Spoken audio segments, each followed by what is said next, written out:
Let's chat.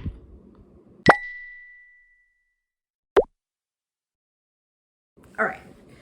So, you may or may not have noticed, but for the past few weeks to a month, things have just been a little bit off in my life, and I have not been showing up here or for myself in the ways that I really, really want to. I'm talking things have been off physically, mentally, emotionally, spiritually. Every type of way that it could be off, it has been off. And it has made me at points really sad, at points really angry. I felt all of my emotions and felt them really bigly in these last few weeks. And I am ready to make a change. I am ready to stop feeling this way. I am ready to stop letting the things that are happening to me control me. I am ready to really commit to the things that are important to me, including reading diversely, taking care of my health, both physically and mentally, showing up in this space and really growing this community. I am freaking ready. So, I'm gonna change my life over the course of the next 6 months. Things are gonna look differently 6 months from now. I am going to be the woman that I know that I am capable of being. I'm going to show up in the ways that I know I'm capable of showing up. And I'm really excited about it. I think this is kind of like the kick in the pants that I needed to help get myself out of this just like slump that I've been in my life. And I have been allowing myself to feel the feelings that I need to feel in a way that I don't always do. And I think that has led me to be able to like really commit and get to this point where I'm like, listen, y'all, 6 months from now, you're not gonna be looking at the same woman. And that's gonna be a beautiful thing. So, what is this gonna look like? What are my goals? How am I gonna get there? So, let's open up the old Chromebook and let's chat about it. All right, so first let's start with the reading goals. In the next 6 months, want to read 36 books. Now, my goal for the entire year was to read 52. So 6 months with that goal would have been about like 26 books. So I want to read 10 more than that goal, which means that I just need to read 1 to 2 extra books a month in order to read that. So about 6 books over the each month over the course of 6 months. And I really want to do this because I want to prioritize the things that bring me joy. And reading is one of those things. And it has fallen to the back burner. It has been one of those things where I keep saying like, no, I'm not going to pick up a book because I need to process all of these other things. Or no, I'm not going to pick up a book because I need to do this instead. Or no, I'm not going to pick up a book because I'm feeling really down right now. And I don't want to read when I'm down. I want it to be a happy thing. And all of those things are true. And all of those things are ways that I can show up to reading. And that's totally fine. I don't always have to use reading as an escape. But I do want to remember that reading does bring me joy. And I want to prioritize the things that bring me joy in my life. And that means that I want to read some more books. Speaking of reading books, I also want to make sure that I'm reading diversely and that I am diversifying my diverse reading. So as many of you know, I'm doing the 75 Hard Black Book Challenge right now, where I'm only reading Black books by Black authors that tell Black stories, or Black books by Black authors that tell Black stories. Not all the covers are Black, let me clarify that. But for 75 days, I'm doing that. And something that I've noticed even before this challenge is that I read books by Black authors like pretty regularly. I think because I am Black, I'm drawn to those stories, and I want to make sure that I'm reading from other groups' stories as well. So other racial groups, disability representation, LGBTQIA+ community representation, that I'm reading nonfiction instead of just fiction all of the time. So I want to read 1 book from each of those groups, racially diverse, disability rep, LGBTQ rep, and nonfiction every single month, as part of those 6 books that I'm reading every month. That's going to be really important to me, and I think it's going to really help me make sure that I am learning about and understanding and supporting different types of communities other than just the Black community, even though the Black community does deserve all the support that it can get, especially in this day and age. All right, let's switch over to physical. and kind of like mental health. So physical health, I have gained a lot of weight in the past like 6 to 9 months.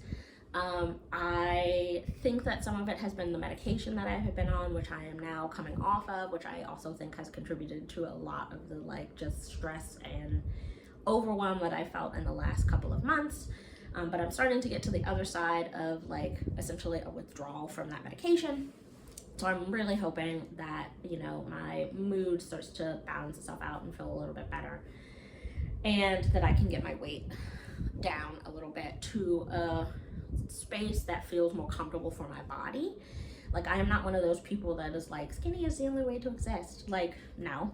I am a fat person, and I operate as a fat person even when I do lose weight. I don't lose so much weight that I am no longer fat, and I am okay with that. I think it's okay to be fat. I don't think fat is a bad word. I don't think it's an ugly word. I think it is an adjective. It is just a descriptor. And that's totally okay. I think that bigger bodies are beautiful, and smaller bodies are beautiful, and all bodies are beautiful, and my body is beautiful.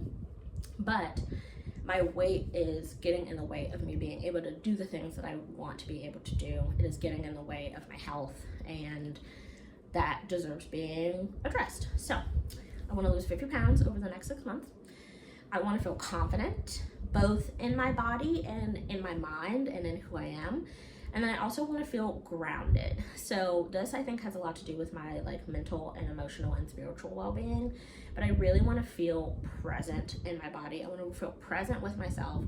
I want to feel present in the moment. I want to be with my emotions. I want to be okay with them. I want to let them come and let them go and let them flow the way that they will. And I really want to allow myself to believe and trust that everything that is meant for me is coming for me, that everything that is good for me is coming for me, that everything that I desire is coming to me. I really want to be grounded in all of those things. So that is the health. And then let's talk YouTube, because your girl has got some big YouTube goals. So first, I want to get monetized, which means that I need to get to 1,000 subscribers and 4,000 watch hours within a 365-day period. I am at a little over 300 subscribers as I'm filming this video. I am not even close with the watch hours. I don't even think I've hit 1,000 watch hours. So I've got some really, big goals there to get monetized, and I really want to do that in the next couple of months, not the next 6 months. So I'm going to be really aggressive with putting out videos and really like fostering this community and making sure that I am providing value, whether that be a comfort vlog and just like something that you can watch to feel good and to connect with me and learn about me, or whether that be like a sit down video where I'm giving you recommendations or giving you information that can help you become a diverse reader, that can help you find diverse books, that can help you with your reading goals. So I'm really honing in on that to get monetized in these next like 1 to 2 months is my hope. And then over the course of 6 months, I want to hit 10,000 subscribers. I know, big goals. I told you I had big goals. I wasn't playing around. I think that that's possible for me.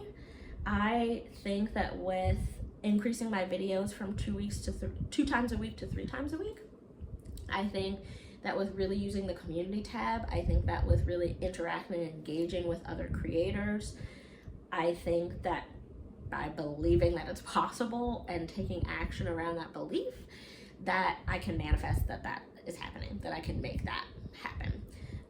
So I feel really good about those goals. I know that they're ambitious, but here's the thing about me, and here's the thing about a young Asha. I was an ambitious little queen, like teenage Asha, so much ambition that honestly, I didn't know what to do with all of it. And that ambition got me into college. It got me a full ride scholarship.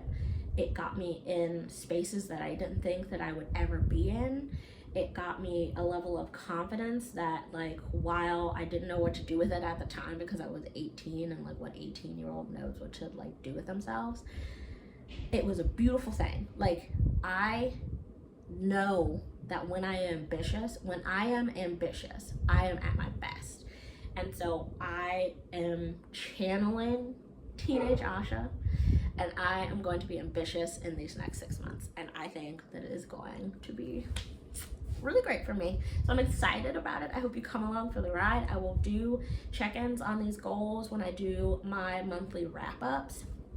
And then I'll do like a 6-month kind of recap once we hit the 6 months and we can see how I have tracked on all of these. But for the time being, let's go and spend a little bit of time together today, just so I can kind of show you like how I'm going to be spending my days over these next 6 months and some of the ways that I'm going to show up for myself in a way to meet all of these goals. So let's do it.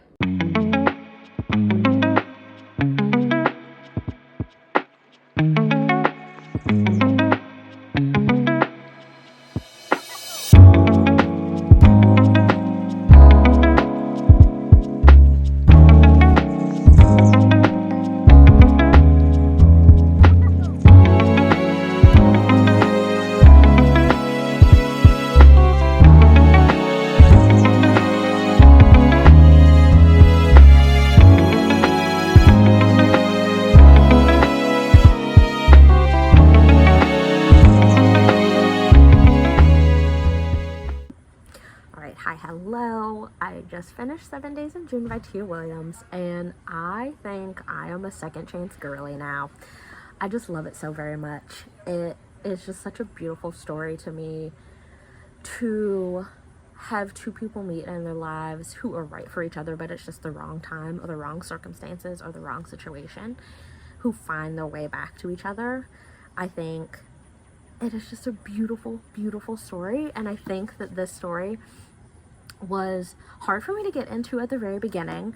I think because the emotions were just so big, like their passion for each other and their connection and just their history and their trauma was like so big, and you really kind of get thrown just right into it, and so it felt like a lot all at once. But then once I got an understanding of the characters, the further that I got into the book, the more it became just about their love story. And I really, really liked it. I think I'm a Tia Williams girly. I have another Tia Williams book inside that I'm kind of like, should I just jump right into that? I don't know. We'll see what I get into next, but really enjoyed this book. I think I like it more than A Love Song for Ricky Wilde.